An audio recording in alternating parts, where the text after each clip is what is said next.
अस्सलामुअलैकुम डॉक्टर साहब, क्या हाल है आपका? वालेकुम सलाम वरहमतुल्लाहि वबरकातुहू। अल्लाह का करम है बेटा। अच्छा डॉक्टर साहब, एक व्यूवर ने पूछा है कि डॉक्टर साहब से पूछ के बताएं कि आजकल लोग जो झाड़ फूंक और दम के लिए आस्ताने बनाए हुए बैठे हैं, क्या शरन ऐसा करना दुरुस्त है?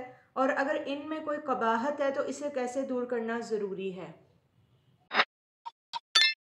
बिस्मिल्लाहिर्रहमानिर्रहीम। अस्सलाम वालेकुम व्यूअर्स। ये हमारी एक रोज़मर्रा की ज़िंदगी का हिस्सा है और मैं समझता हूँ कि जहाँ तक इसके जवाज़ की बात है तो बिलाशुबा नबी अलैहिस्सलाम की बहुत सारी अहादीस इस हवाले से हमें मिलती हैं।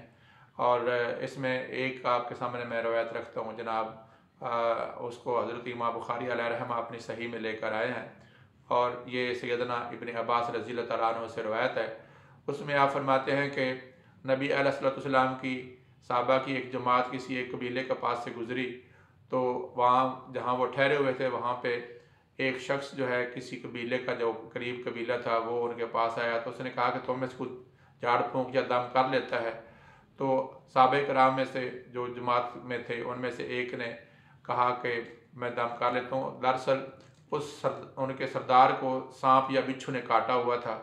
चुनांचे उन्होंने उसके साथ उसकी कुछ मजदूरी तय की और मजदूरी तय करके चंद बकरियाँ, और जब उन्होंने उसको झाड़ फूँक की सूरह फातिहा के साथ तो अल्लाह तबारक ताला ने उस सरदार जो जिसको सांप या बिच्छू ने डसा हुआ था वो तंदुरुस्त हो गया। चुनांचे वो जब बकरियाँ साबी लेकर आए तो बाकी सहाबा कराम ने इस पे एतराज़ किया कि ये अल्लाह के कलाम के साथ चूँकि आपने ऐसा किया है, चुनांचे जब तक रसूलुल्लाह अलैहिस्सलाम इसकी इजाज़त नहीं देंगे तो हम इसमें किसी तरह से शमूलियत नहीं करेंगे। चुनांचे जब वो मदीना तो नबी अलैहिस्सलाम में वापस आए सहाबा कराम अपनी जमात के साथ, तो उन्होंने ये किस्सा जो है हुज़ूर अलैहिस्सलाम से बयान किया। चुनांचे उसमें लिखा है कि रसूलुल्लाह अलैहिस्सलाम ने फरमाया कि बिलाशुबा अल्लाह की किताब ज़्यादा हकदार है कि तुम उस पर मजदूरी लो। तो दोस्तों, इस रवायत से ये अंदाज़ा होता है कि अगर कोई आदमी ऐसे हालात में है और वो किताबुल्लाह पे अगर वो उसको कोई हदिया देना चाहता है या उसके साथ मुआवजा तय करना चाहता है तो तय कर सकता है। बिलाशुबा जवाज़ का मतलब ये नहीं है कि इसको आप एक कारोबार के तौर पर ले लो, लेकिन अगर कोई ऐसा करता है तो वो एक इतना मुस्तहसन कदम नहीं होगा कि इस काम को बतौर पेशा के इख्तियार करे। दरअसल आजकल जो हमारे पास जितने आस्थाने बन चुके हैं वहाँ पर हम देखते हैं कि इस्लाम जो है वो एक अमली सतह पे नज़र आने की बजाय वो जैसे लगता है कि ये दम और झाड़ और फूंक वाला मज़हब है और इसमें और कोई बात नहीं पाई जाती। इस हवाले से एक और हदीस जो है वो इमाम अहमद अलैहिर्रहमा ने भी नकल की है। उसमें भी कुछ इस तरह से मिलता जुलता जो है वो मज़मून हमें मिल जाता है।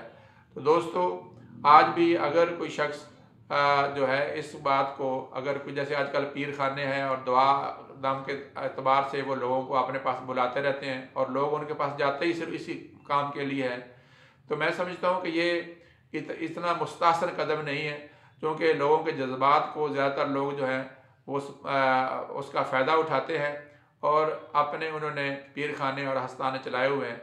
अल्लाह जल्ल शान से दुआ है कि हमें हजूर अलैहिस्सलाम की सुन्नत पे ख़ुद अमल करने की तौफ़ीक़ अता फ़रमाए। और कोई भी मुसलमान अगर अच्छे अक़ीदे के साथ, ईमान के साथ दूसरे मुसलमान को दम करता है तो इंशाअल्लाह उसकी शफ़ा होती है।